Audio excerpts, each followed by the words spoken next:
Welcome back, Brothers of the Forge. Today we're attempting something slightly insane, making a high-performance knife out of bearing balls and steel powder. First, I'm coating this custom steel mold with white liquid paper. It's a classic release agent hack so the billet doesn't permanently weld to the container walls.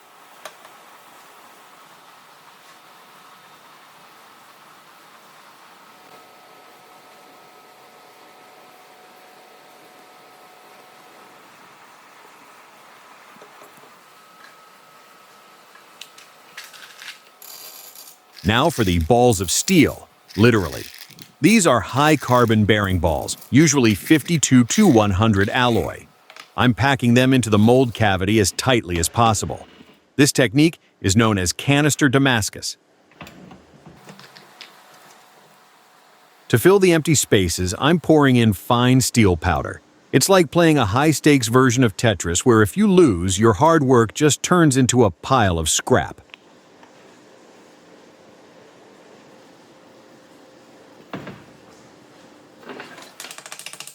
And here comes the tapping.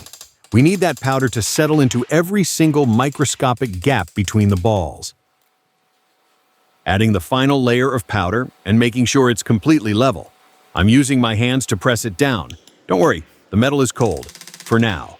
This needs to be a solid block of potential. If you ever wondered why blacksmiths are so patient, it's because we spend half our lives waiting for powder to settle, almost ready to seal the deal and hit the heat. Time to suit up. Safety gear on because sparks are only fun when they aren't in your eyes. I'm welding the top plate on to seal the canister shut. This has to be completely airtight. Any oxygen inside will cause oxidation on the powder and the forge weld will fail instantly. It's basically a steel pressure cooker now, and I'm the one holding the torch.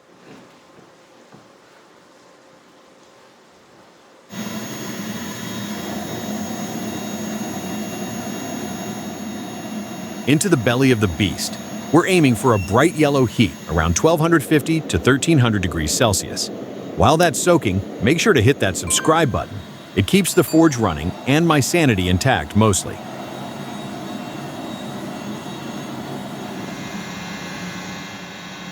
Out of the fire and straight to the power press. This is the moment of truth. We're applying tons of pressure to crush those balls and powder into a single mass of high-carbon goodness. You can see the scale popping off. That's the steel saying, ouch, in metalworker language. We are officially turning a steel sandwich into a solid blade steak.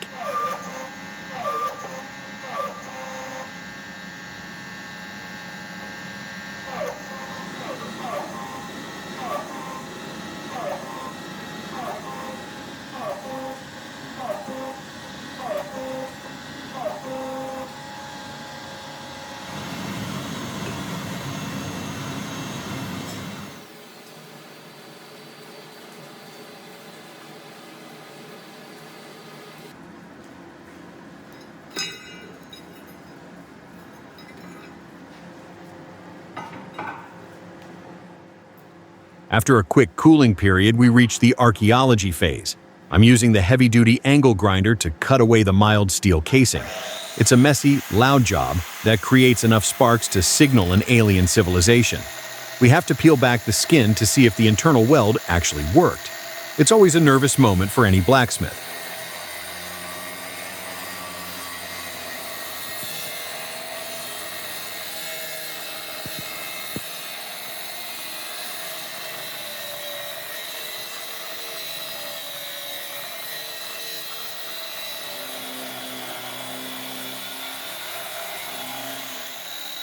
There she is.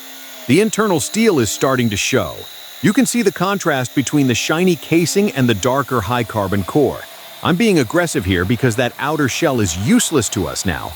It's just like my last relationship. Hard to get through, but eventually you find the real steel underneath. Hopefully this one doesn't disappoint me.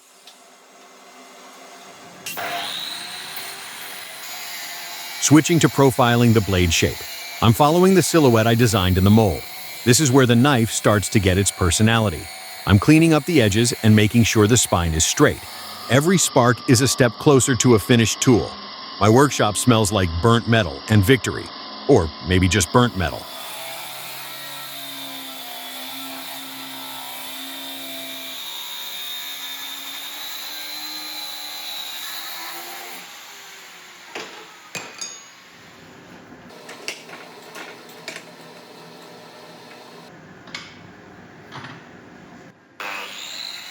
Time to smooth things over. I'm using a flap disc to level the faces. This is critical for the pattern to look good later. If the surface is wavy, the mosaic pattern will look like a funhouse mirror. I'm focusing on getting a consistent finish across the whole blade. It's repetitive, but seeing that clean steel emerge from the rust is incredibly satisfying.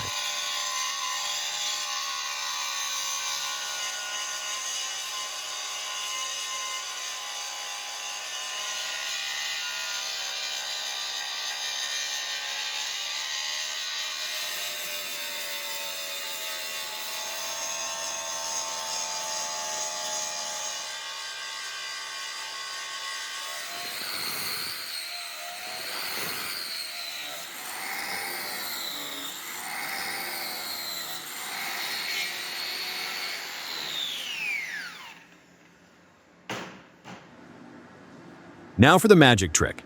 A quick bath in ferric chloride. The acid etches the steel at different rates, revealing the internal structure. Look at those circles. The bearing balls have created a perfect, repeating pattern. It looks like a high-tech honeycomb. If you aren't impressed by this, you might be legally dead. This is exactly why we do Canister Damascus.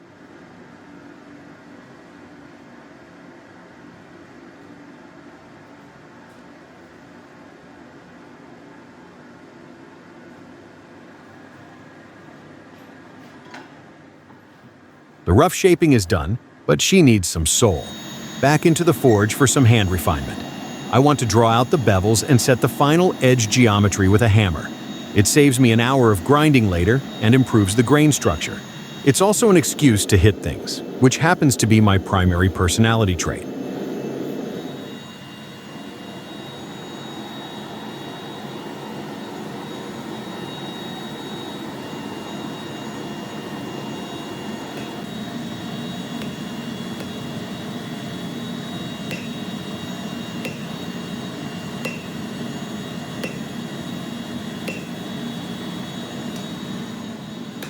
Rhythmic hammering on the anvil. I'm tapering the edge and straightening any warps from the previous steps. You have to work the steel while it's in that sweet cherry red spot. Too cold and it cracks, too hot and it melts. It's a dance, except the partner is a 1000 degrees and can give you a permanent souvenir on your arm.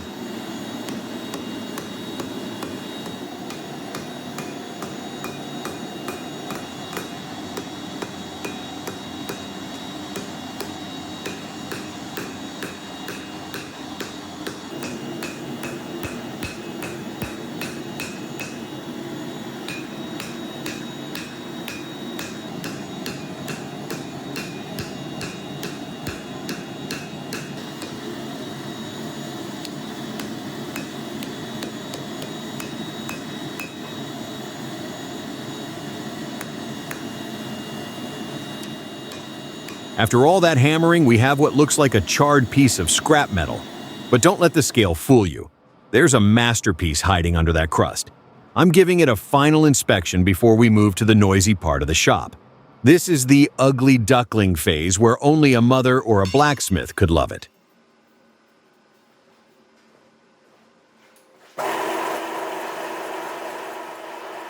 Time for the big belt grinder. We're starting the rough grind to flatten the faces and reveal the pattern. I'm wearing my Don't Go Blind goggles because at this speed, the sparks are basically glowing metal bullets. You can already see the bearing ball pattern peeking through. It's like unwrapping a present if the present was made of 52-100 steel and fire.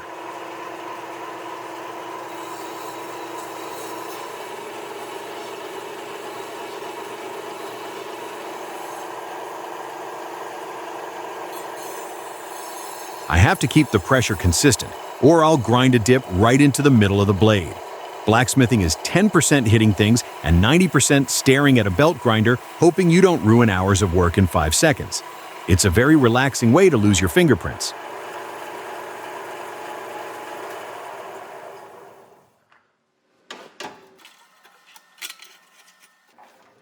Now we're cleaning up the spine and the belly. I'm using a chop saw to get rid of the excess forged handle.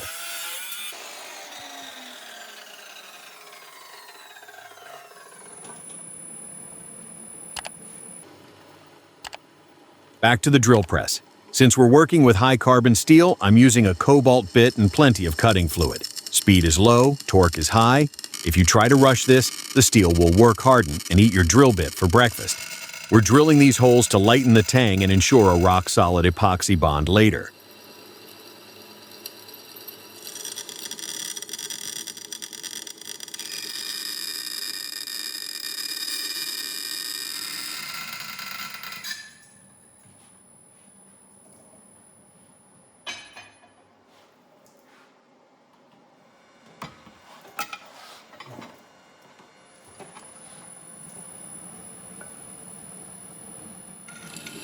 Moving to the heavy-duty press for the larger holes. You can see the spiral shavings. That's exactly what we want. If you're seeing dust instead of curls, your bit is dull or you're spinning too fast. It's a tedious game of don't smoke the motor, but precision here saves us from a balanced like a brick knife later.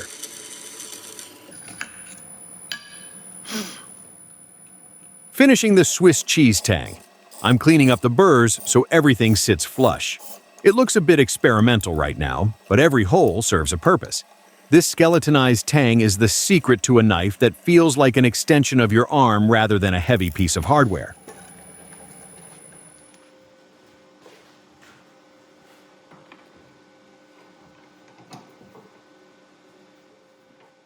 Time for some real noise. I'm switching to the angle grinder with a coarse 40 grit ceramic disc to profile the perimeter. Sparks are flying because I'm removing the bulk of the excess forged material. This is where the aggressive beast silhouette finally emerges from the slab of Damascus.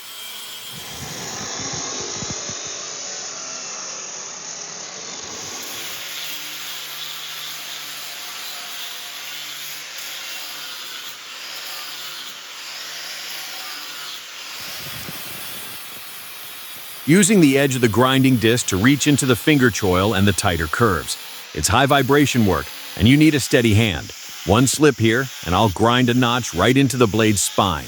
I'm following my marker lines like they're the only thing keeping me sane in this spark shower.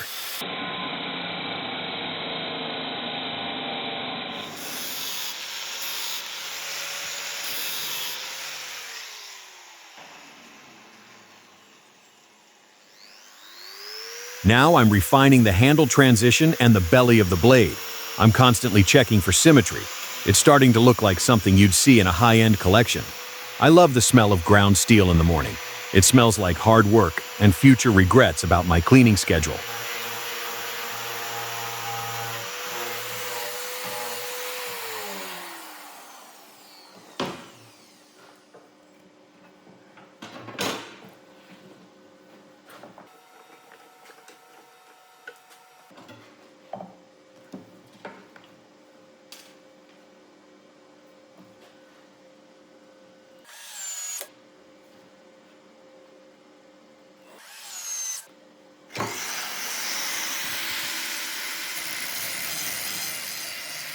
Final cleanup on the rough profile. I'm smoothing out the steps left by the grinder to ensure a continuous flowing curve. The foundation is set. Next, we'll move on to the actual blade geometry. But for now, look at that profile. She's already got an attitude.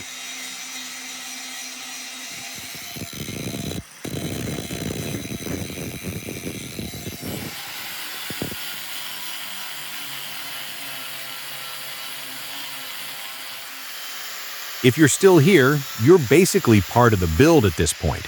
So don't just lurk like a quiet observer in a workshop. Hit subscribe and stay for the next stage, where things either get extremely precise or mildly catastrophic.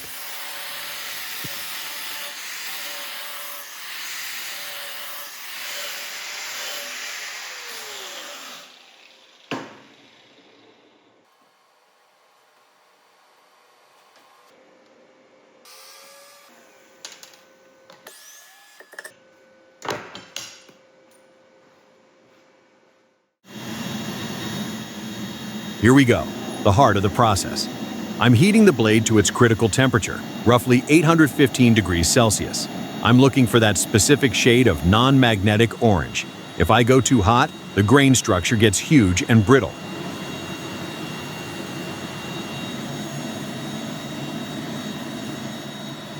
And quench, straight into the engine oil. Look at those flames. This is the most violent second of the knife's life. This is what makes a knife stay sharp. If you hear a ping, it means the blade cracked, and I'm going to go cry in the corner.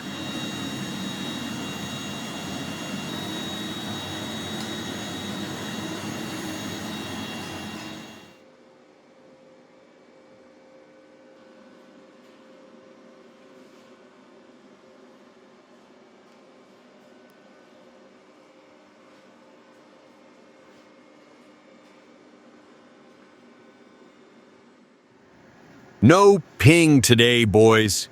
We survived the quench. Now I'm wiping off the burnt oil and checking for warps. The blade is now glass hard and very brittle. If I dropped it on the floor right now, it would shatter like a ceramic plate. It needs to go into the tempering oven immediately to relax those internal stresses.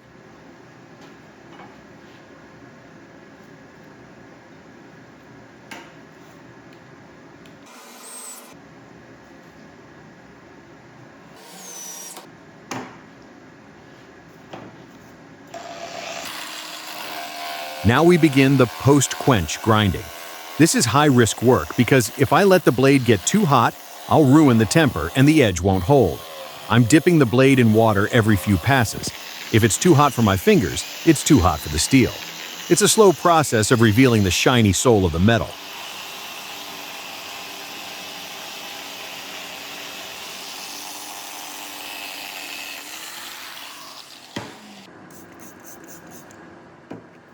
Time for the manual labor that my gym membership definitely didn't prepare me for. I'm hand sanding the blade with a block and some serious elbow grease. This step is crucial to remove those pesky horizontal grinder marks and prep the surface for the etch. It's boring, it's tiring, and yes, my hands are already starting to cramp.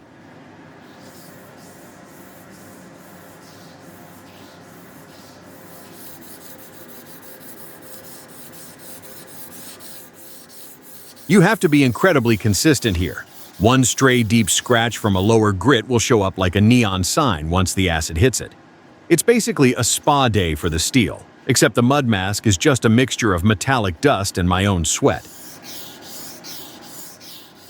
Still sanding because apparently I didn't suffer enough in the first 30 seconds.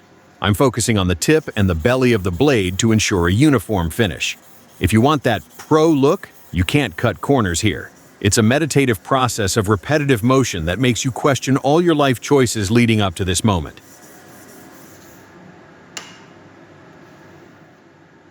Wiping away the evidence of my hard work with a clean cloth. I need this blade surgically clean and degreased. Even a single fingerprint can mess up the chemical reaction in the acid.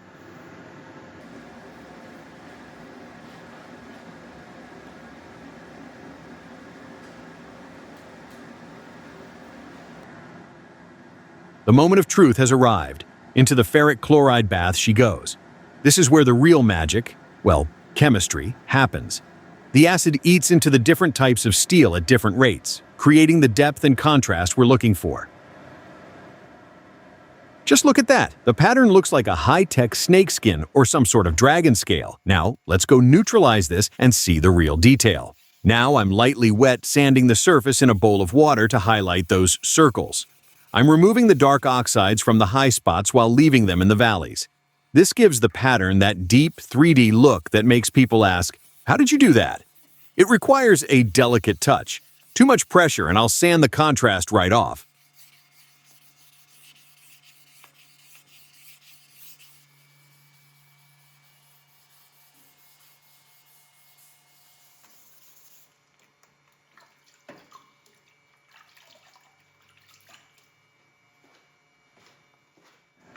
For the handle, I've picked out some nice hardwood and a contrasting piece of red-purple resin. It's all about the aesthetics now. We're moving from the weapon of war phase into functional art.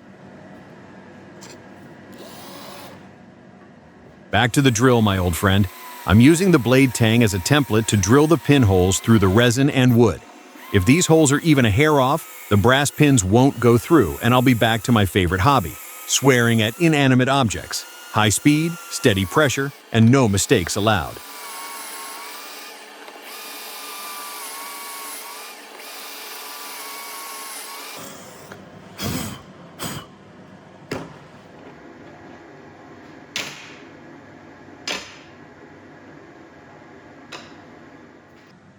Time for the sticky stuff. I'm applying a generous amount of high-strength epoxy to the wood and resin components. Glue is great, but we're also going to use mechanical fasteners.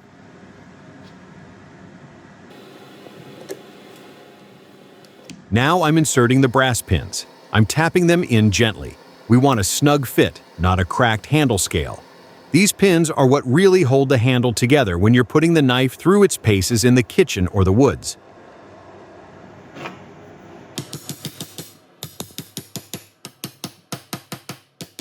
Assembly time. Sandwiching the tang between the prepared scales. It's a bit of a puzzle with all these pieces, but it's coming together. I'm applying more epoxy between the layers to make sure this thing is essentially one solid block of material once it cures. It's messy, sticky, and completely necessary.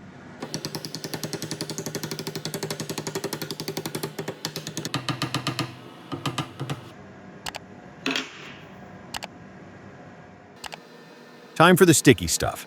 I'm applying structural epoxy to the wood and resin scales. You want 100% coverage here because moisture is the enemy of a long-lasting handle.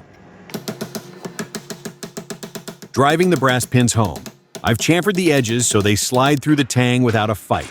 A few light taps with the hammer and everything is locked into place.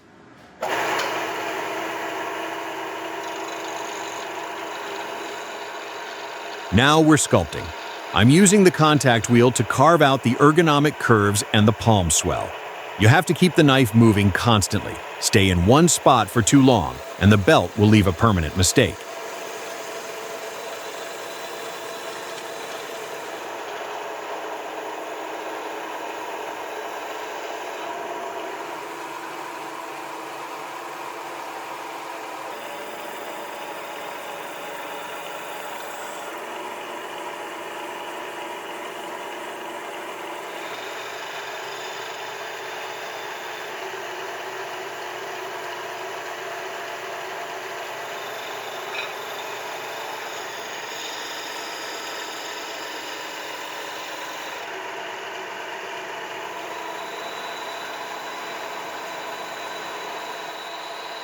Refining the finger grooves and the transitions near the bolster area.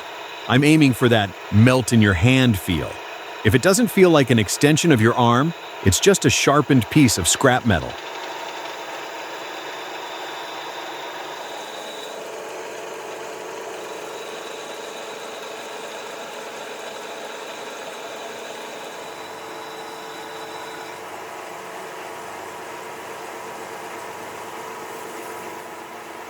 Smoothing out the belly and the spine of the handle.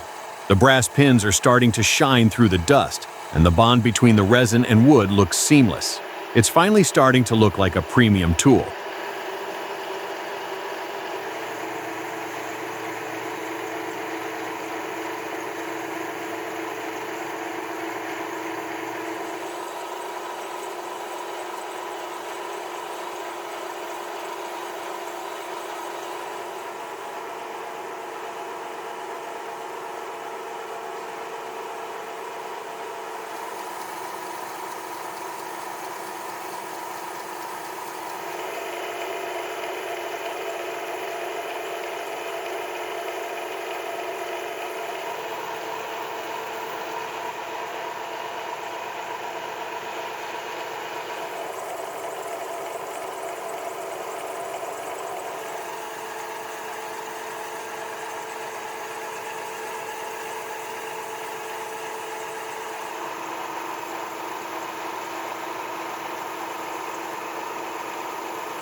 Final mechanical refinement of the handle shape.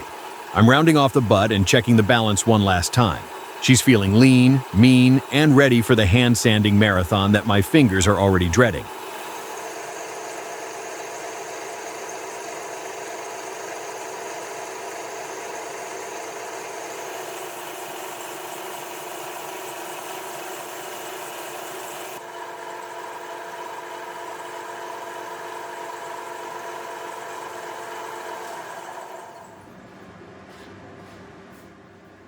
Back to hand sanding, but this time for the handle. I'm going through the grits, starting at 120 and working my way up to a high polish. This closes the pores of the wood and makes the resin look like glass. My fingers are officially done with me for the week, but the tactile reward of a perfectly smooth handle is worth the carpal tunnel.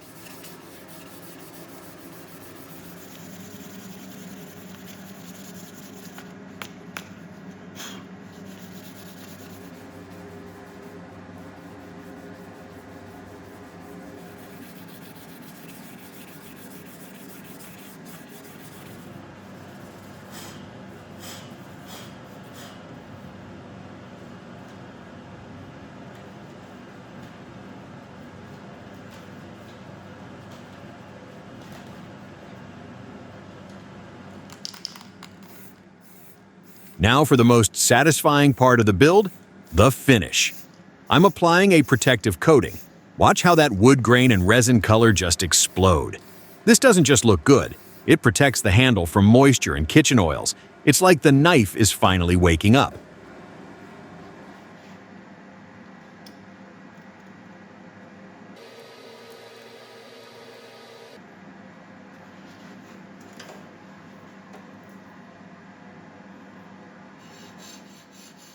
The handle is looking museum quality, but a knife is just a pretty paperweight if it doesn't cut.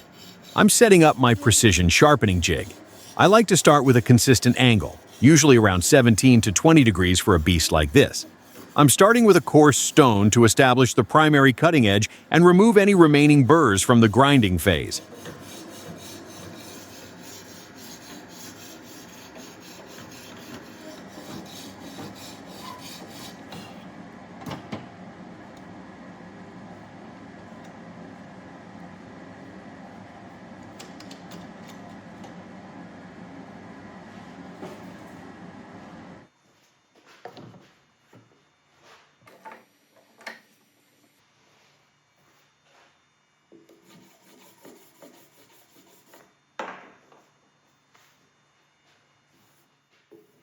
Final stropping on the leather. I'm using a fine polishing compound to remove the final microscopic burr. This gives the edge that mirror-like finish and surgical sharpness. If I can't shave with it, it isn't finished. This is the moment where 52-100 steel really earns its reputation as one of the best edge-holding alloys in the game.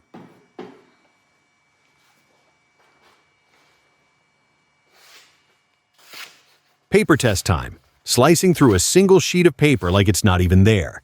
That's a clean, effortless cut with zero tearing. This is exactly what we were aiming for. All those hours of hand sanding and heat treat precision have paid off. Taking a swing at a soda can. Look at that clean chop. It didn't just dent it, it went right through. The edge is still perfectly straight with no rolling or chipping. That's the benefit of a proper heat treatment and tempering cycle. She's a workhorse dressed in a tuxedo.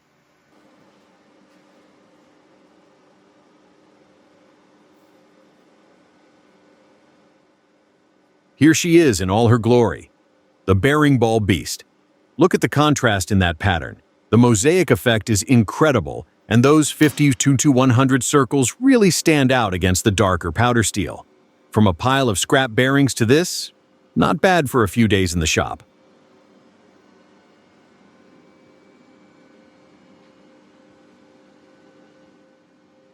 Thanks for sticking through the process, guys. If you enjoyed watching me sweat over steel and resin, hit that like button and subscribe for more Forge Madness. Drop a comment below and tell me what scrap material I should try to turn into a blade next. Until next time, keep your fire hot and your edges sharp. I'm going to go take a nap.